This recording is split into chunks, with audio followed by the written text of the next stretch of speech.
Hello mga ka-diets! Ayan, nag-ano po ako ng pork. Ito po, anong parte ito ng yung medyo may tabato. Hindi ko siya ginamitan ng panggiling, kundi mano-mano ko siyang chinap-chop-chop-chop. Kasi sabi nila mas mas malambot. I-steam ko to. Bali, ang ingredients nito, nilagyan ko siya ng oyster soy sauce, white flour, sugar, sesame oil, at soy sauce, at saka konting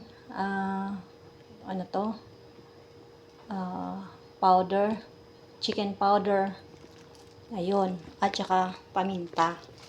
So, ganyan ko muna siya para para daw malambot. Para malambot siya. At saka wala siya, nilagyan ko siya ng kunting tubig. Kunting tubig lang. Tapos, wala siyang itlog kasi ayaw ni amo ko na may itlog. So, lang siya, ganito lang, walang itlog, na i-steam ko. Ayan, i-steam ko siya para sa dinner namin. Ganyan. Kasi mas okay daw, mas malambot siya pagka chop lang siya kaysa sa gagamitan ko siya ng panggiling talaga. Tsaka yung medyo may laman daw, ay medyo may taba para daw mas malambot ang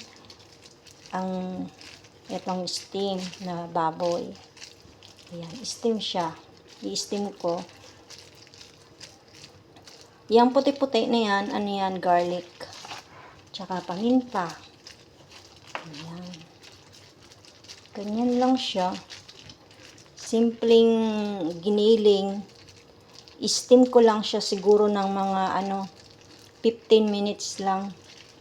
Or minsan mas less 15 minutes. Pag kasi amo ko, mag-steam, mabilis.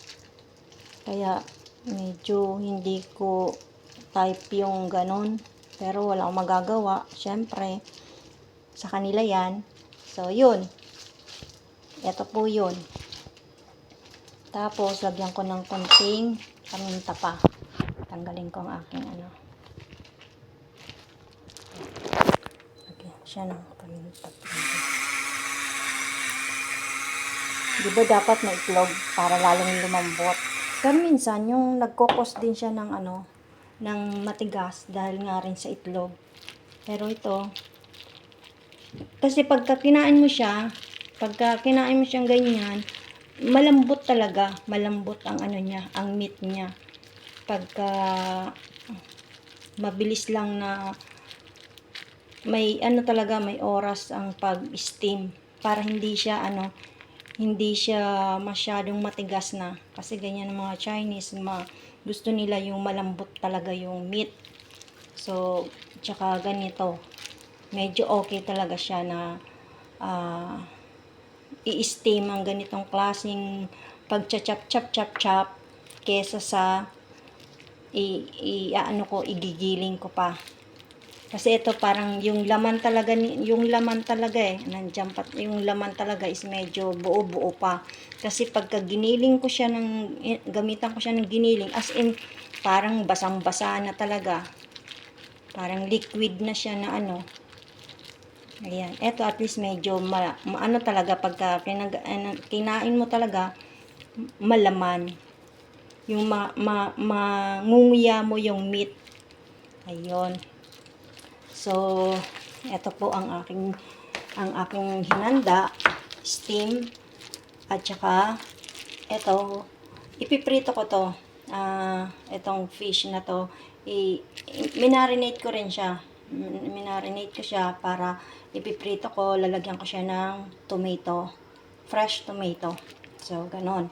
Yan ang aming ulam, at saka nagawa ko ng soup at saka gulay. Kami lang kasing tatlong kakain. So, iba lang din pagkain ni Mendy at syempre, iba lang din pagkain ni Jacob.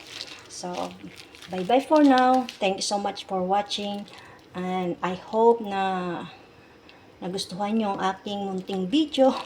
Thank you so much and God bless everyone. And shout out po sa kapwa ko mga OFW dyan. always po tayo magpipray at isama rin po natin pag-pray ang ating mga amo para maging masaya ang inyong trabaho. Ayun, no stress. Thank you so much everyone. Bye-bye for now. See you again in my next vlog. Bye!